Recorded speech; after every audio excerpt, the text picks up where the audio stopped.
Well, here we are in our second week of our sermon series based on the questions that were submitted Easter morning.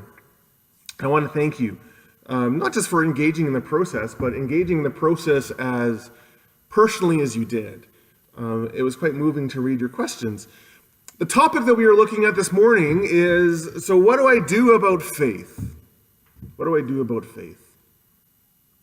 Now, we need to be honest about how we are approaching this. A few years ago, I received an email from a friend of mine, and he wanted to know, how would I go about explaining or proving the existence of God? And my response to him was, well, it depends on the God that you're talking about. For example, talking philosophically about a nameless or abstract idea that we just call God for the sake of, or for the lack of a better term, is quite different than a belief in a God who reveals God's self in Jesus Christ and enters into human history. It's quite a different thing. Right? So the discussion this morning about faith, it's not about some abstract concept. Right? It is about a lived expression of a relationship with Jesus. That is how we understand faith. That is how the church understands faith. And in actuality, that's all the questions. That's what they dealt with. The questions that we received about faith really had these kind of components about how do I live it out. And we saw that in kind of three different ways. One was how do I have faith? How is faith worked out into my life? Secondly, there were questions about forgiveness. Right? How can I be assured of forgiveness? How do I know that I'm forgiven? Kind of how do I have faith that I am forgiven? If you want to put it that way. Lastly, there were questions about how do I share my faith? And so this morning we're going to look at each of those three kind of components, but I think what we're going to see is that they very much flow into each other. Firstly, how can we have faith? Now, part of the answer needs to be to clarify some terminology. When I was in grade 5, my teacher taught me a very important lesson, and it was garbage in, garbage out. Now, this was in the context of math, and the point was that if you write down the equation wrongly, despite all your best efforts, you're going to come out with the wrong answer. Garbage in, garbage out. You need to actually address and ask the right question. Now, often we talk about having faith. How do I have faith? Or we might use the language of where can I find more faith? And it presents faith as a quality that we possess. It is something that we hold. Right? If faith is like that, however, the obvious question is, how do I get more? Right? If my chunk of faith isn't as large as I want it to be, how can I find a bigger chunk? Or how can I find a smaller chunk to add to my already pre-existing faith chunk and then add to it? But faith is not a possession. And it's not a thing. Probably a better way to say it is that faith is not a noun, it is a verb. Faith is not a noun, it is a verb. Rather than something that you hold, it is a way that you live your life. Right? For example, I do not possess a marriage to Alicia. Right? It is not something I hold. It is not something I wield. It is a way I live. I live out a marriage to Alicia. So faith is the manner in which we live out our relationship with God. And this, when we understand that, that makes the answer to the question about finding faith or having faith a little bit more clear. Because it's not about uncovering something that remains elusive or hidden. It is about choosing to live in a certain way. And that's actually what we see in the book of Acts, and we're reading from Acts this morning. Right? Paul has this encounter with Jesus, and it completely reorients his way of life. Paul begins to live his life differently from that point on, because he lives his life through this connection to Jesus. He lives out this connection with Jesus. And so he devotes himself to this new relationship that he enters into.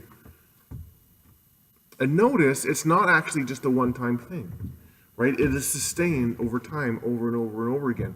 If faith is a relationship that you live out, then you're called to live it out day in and day out.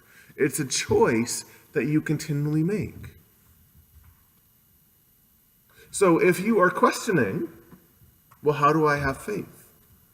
Or how can I find faith amid sadness and the hate of this world? Part of the answer will be about giving more time to your relationship with Jesus. And you can do that in several different ways, right? But for Paul, part of this meant being a part of the community, being immersed in the community of faith. Paul didn't have this dramatic encounter with Jesus on the Damascus Road and just go about his way and live an isolated kind of faith life. Oh, it's just me and Jesus along the way. No, he was immersed in a body of people. He had this explosive experience with Jesus, but then Jesus called him to go to the house of Simon the tanner. Go connect with someone. And then Jesus actually worked with Ananias and said, hey, I want you to go here because you need to connect with them too. One of the ways that Paul lived out this relationship was in the context of other people. And they helped him, and they supported him, and they actually taught him. He spent kind of 3 years learning from the disciples and from the Christian community. Right, last week, if you picked it up, Carmen reminded us and said, my faith is more appropriately understood as our faith. The blessing of the Christian community is that we are immersed in a body that has the very same relationship that we have. And it means that when we find ourselves shaken or questioning, the community journeys with us. They hold us. They help us. And in difficult times, they even carry us. It is this ongoing relationship that we have with Jesus within this community of faith that allows us to experience and understand and deeply enter into the blessings that Jesus brings into our lives. One of them being the assurance of forgiveness. Now, forgiveness is one of the major questions that people have. Some of the questions we received was, can you forgive me my sins? How do I know that I am forgiven? How do I forgive and move forward? And it's not just us who has these concerns. Right? In the 1980s, there was somebody named Margarita Lasky, and she was, in that time, probably one of the most foremost secular atheists of the day, and very popular. And she said once, what I envy about you Christians is your forgiveness. I have nobody to forgive me. Whether you are kind of in the church or outside of the church, people question forgiveness. People want to know if they are forgiven. Like faith, forgiveness is rooted in Jesus. And it's actually about what Jesus does for us. It's not about us.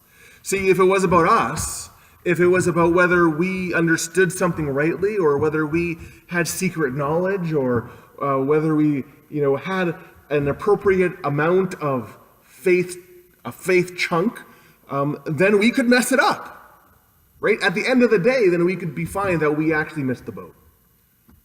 I remember the first time I played Risk. Anybody like playing Risk here?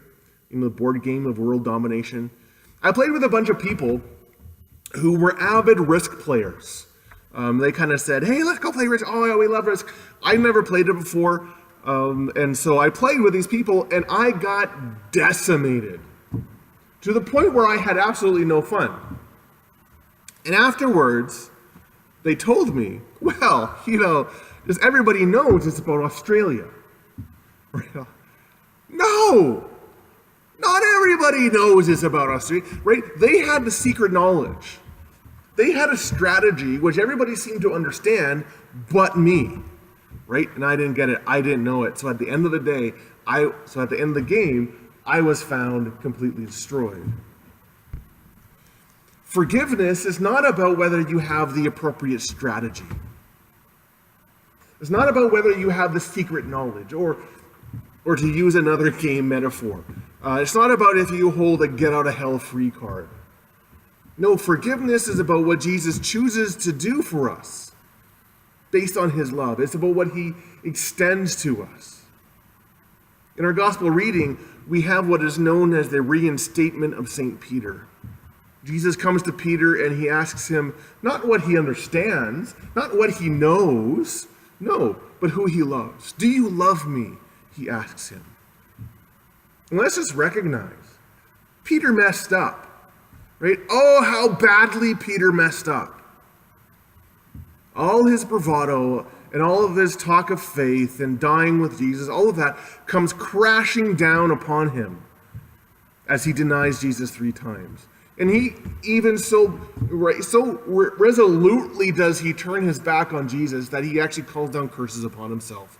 So Peter has completely messed the boat. And yet 3 times, Jesus asks him, do you love me? And there is a sense here that every single denial is wiped away under the statement of his love. Now, but for anybody here who wonders, how do I know I'm forgiven? Or how do I accept my forgiveness and move forward? The love in which Jesus comes to you assures you of that reality because it's not about you. It's about the greatness of Jesus. And if the greatness of Jesus could wipe away everything Peter did, why couldn't he wipe away anything that you did? Now, I do want to bring up one question at this point, which often in discussions of forgiveness, this question kind of pops up. There is this question about, well, what happens to someone who has never heard about Jesus? Right? Are they forgiven? What about that, it's often depicted, what about that, that poor old, child living in the jungle somewhere who has never heard the gospel? Well, are they forgiven? And in fact, we received one of those questions. And I don't want to minimize that question, right? But I do want to suggest how we should approach it. Or should I say, how we should not approach it. We should not approach it in terms of trying to figure out who is in or who is out. Right? That's making forgiveness a possession that we hold. And if it's a possession that we hold, then it becomes a tool that we use to condemn others. Right? I have forgiveness, you don't. I'm in, you're out. I'm in heaven, you're in hell. That's not the point. As a professor of mine used to say, and I'll use his terminology, damnation is none of our damn business. You see, the question about, what about people who don't believe? That's a very important question, but it's not because we need to classify whether people are in heaven or hell. No, it's because we are called to share the good news of Jesus. See, the importance of the question isn't about trying to understand how forgiveness works out. The importance of the question is actually about understanding the call for evangelism. If through this faith relationship with Jesus, we have the blessing of his love, we have the blessing of his presence, we have his power working in us that can do infinitely more than we can ask or imagine. Right? If we have this community of support and care and love and grace and gratitude, and if we have the assurance that no matter what, Jesus has wiped away our mistakes, our errors, our offenses, and our sins, and if we have all of these things exploding into our lives because of this relationship that we share with Jesus, then why would we not want to extend that to other people? No, we would be called to share that. Not because we look at, oh, poor old Frank, and he is destined for eternal hellfire. No, but because we actually love Frank. And we want Frank to experience all the good things of Jesus as well. And we want to invite him to uncover that. The importance of that question isn't about understanding the inner workings of forgiveness. It's about understanding our call to share our faith. And again, we receive questions about that. How do I share my faith without alienating people? Why is it hard to share my faith with family and friends? Why am I afraid to advertise my faith? I think one of the things that causes us to be afraid of sharing our faith or talking about faith or opening up discussions about our faith is fear. We are afraid because we believe that we need to be the people who have all the answers. It's a fear that when you start talking about your faith, someone is going to hit you with, well, can you please describe the inner workings of the Trinity and how that works into the soteriological understanding of the eschaton? I'm a priest and nobody asks me that question. What people want to know from you, what people want to know from me is, why does faith matter? Why does faith matter to you? How does Jesus make a difference in your life? So sharing our faith isn't about providing answers. It's not about proving theological points. Whenever Scripture talks about sharing faith, it uses the language of testifying to what we have seen and what we have heard. This is what the disciples did. It's what Peter was called to do. It's what Paul was called to do. It's what we are called to do. We are called to tell our story, to be real, that our relationship with God means something, to be real about this is what Jesus means for us. This is how my faith in Jesus is expressed, is understood, and is enjoyed in my own life. To be real about maybe some of our questions as well, maybe even some of our struggles, so that if somebody actually does hit you with, can you please describe the inner workings of the Trinity, you can actually say, you know what, that confuses me too. I don't know. See, when we treat our faith that way, and when we are inviting others to experience faith in that way, then we can be assured that we're not being alienating to people, we're not being offensive to people, we're not being arrogant to people. We are being truthful to a relationship that we hold. And our conversations about faith are done from a place of love, not from a place of I am right and you need to agree with me. So what do you do about faith? Well, recognize that faith is a call to an ongoing relationship with Jesus. And growing in faith, or deepening in faith, or increasing faith, or whatever terminology you might want to use, is about immersing yourself in that relationship in a deeper way. Right? And it can be about reading the Bible more. It can be about praying more. If you were here when I did the presentation on the morning prayer study, one of the things that I said was 100% of the participants experience a deeper relationship with God. And I made kind of an offhand throwaway mark that if you're looking for a deeper experience with God, then do morning prayer, because that's going to happen. Well, you know what? If you're looking about increasing your connection with Jesus, it's a fabulous way. Maybe some of the community.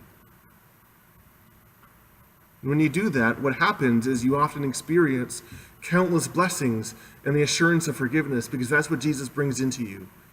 And if you think that's valuable for you, if you think that might be valuable for others, then you are called to be open and honest about your experience and to invite others to share that with you.